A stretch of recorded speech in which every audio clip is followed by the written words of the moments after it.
Pour conclure, nous allons vous prouver si le Coran vient bien de Dieu. Car comme il a été dit, si celui-ci provient de Dieu, il doit contenir des miracles.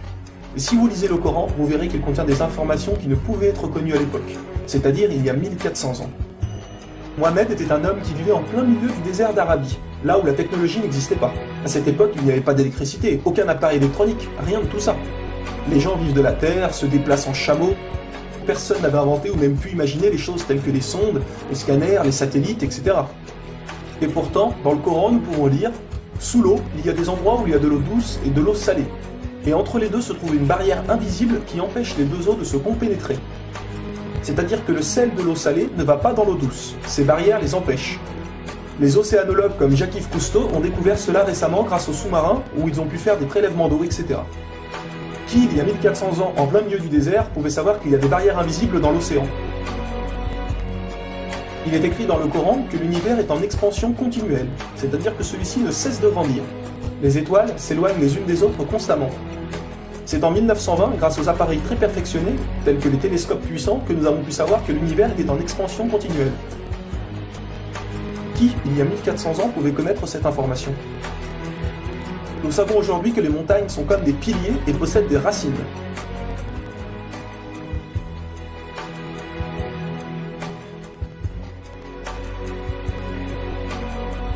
Sans les montagnes, il y aurait très fréquemment des tremblements de terre.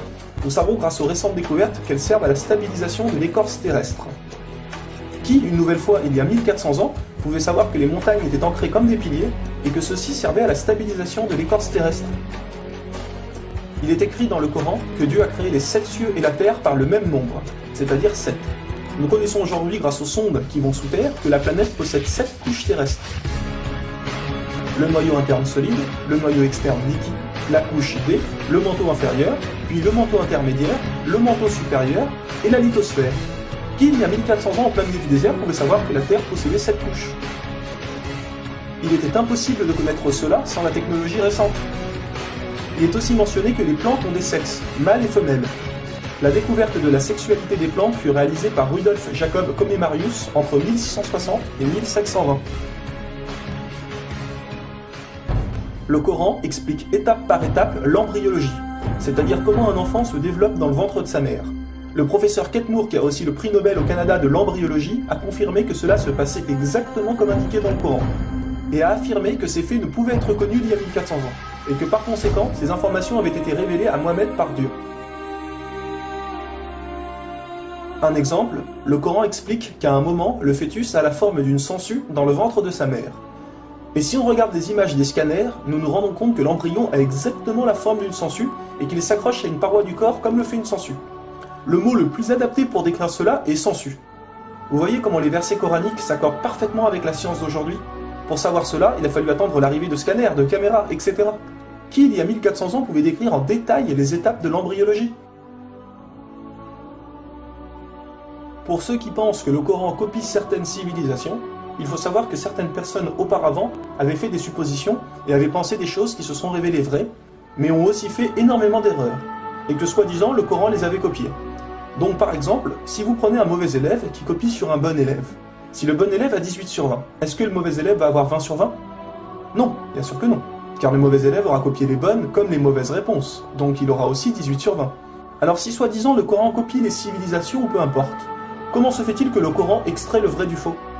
De plus que ces quelques civilisations ne faisaient que des suppositions.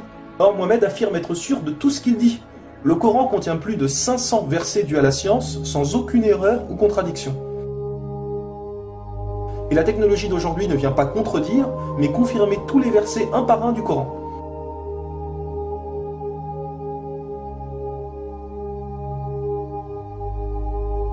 Il est écrit dans le Coran que les fourmis parlent. Nous l'avons confirmé en 2009 grâce aux appareils auditifs puissants. Un homme ne peut entendre ces bruits à l'oreille nue comme ça. Nous savons aujourd'hui que dans la plupart des pays, il est interdit d'avorter au bout de 3 à 4 mois. Car après 4 mois, la science explique que le bébé commence à vivre, et que cela donc est considéré comme un crime. En islam, il est dit que Dieu insuffle l'âme dans le corps du bébé au bout de 120 jours, donc 4 mois. Comme par hasard au même moment que quand la science démontre que c'est à cette période que la vie du fœtus commence. Pour savoir que la vie du bébé commence à 4 mois, il a fallu attendre une nouvelle fois l'arrivée de scanners, IRM, caméras miniatures, etc. Qui, il y a 1400 ans, pouvait savoir que le bébé commençait à vivre au bout de 4 mois? Nous savons qu'au début du monde, il y avait seulement une nébuleuse primaire, compactée en une seule masse et qui a explosé, ce que nous appelons aujourd'hui le Big Bang. Le déroulement du Big Bang est pourtant écrit dans le Coran.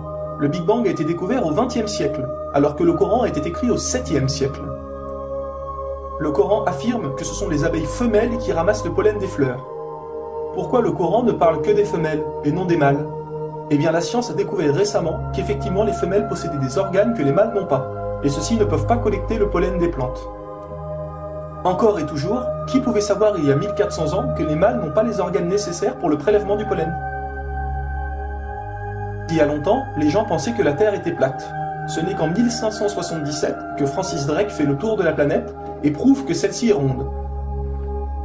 Le Coran, environ 1000 ans plus tôt, affirme que la Terre est ronde, mais ne s'arrête pas à ça. Pour donner un exemple, il est dit que la Terre ressemble à un œuf, mais pas n'importe quel œuf, celui d'une autruche. Et si vous regardez un œuf d'autruche, vous verrez qu'il n'est pas tout à fait rond, mais qu'il est aplati en haut et en bas. Celui-ci est de forme géosphérique. Et nous savons aujourd'hui que la Terre non plus n'est pas tout à fait ronde, mais qu'elle est aplatie au niveau des pôles. Et donc qu'elle est également de forme géosphérique. Qui, il y a 1400 ans, pouvait savoir que la planète Terre était géosphérique? Il a fallu attendre les satellites pour sortir de la Terre pour se rendre compte de cela. Soyons honnêtes, qui, il y a plus d'un millénaire, pouvait faire toutes ces affirmations sans aucune technologie? Rendez-vous compte, à cette époque-là?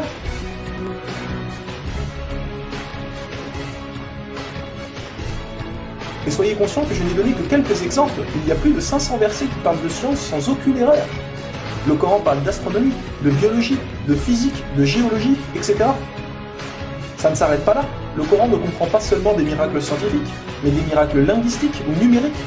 Par exemple, le mot terre apparaît 13 fois dans le Coran, et le mot mer apparaît 32 fois.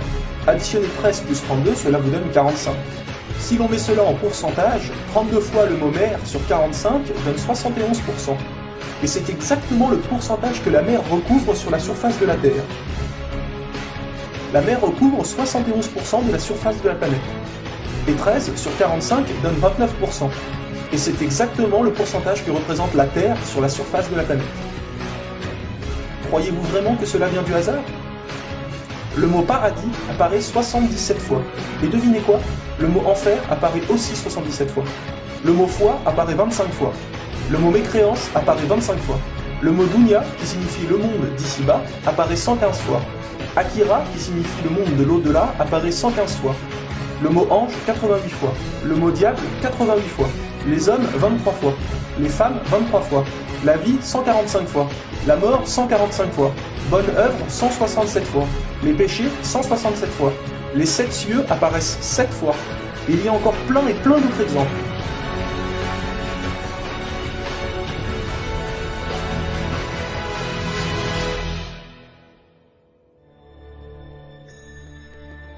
Le Coran est d'une beauté incomparable. Dans la langue originale, c'est-à-dire en arabe, environ la moitié du Coran rime. Le Coran contient des palindromes. Un palindrome est un mot qui veut dire la même chose si on le dit à l'envers.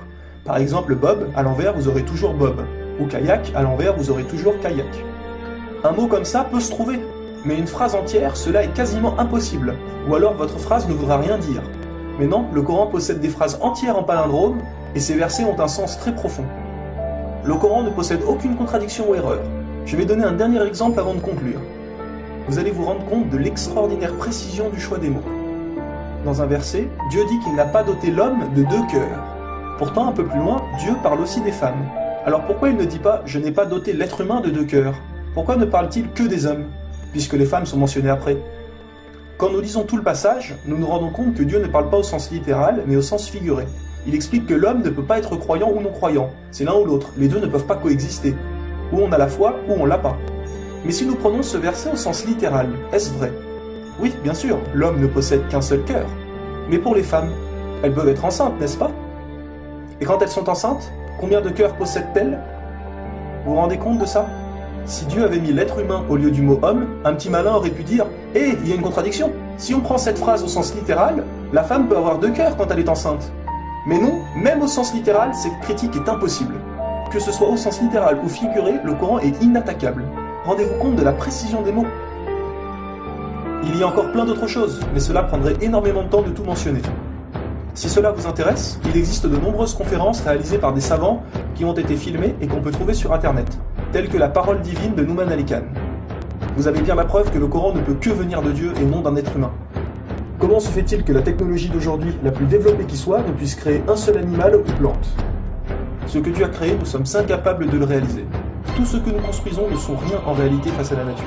Dieu dit dans le Coran, pour ceux qui recherchent des preuves, regardez autour de vous, regardez la nature, l'être humain, l'eau, le soleil. Il y a là des preuves pour ceux qui réfléchissent.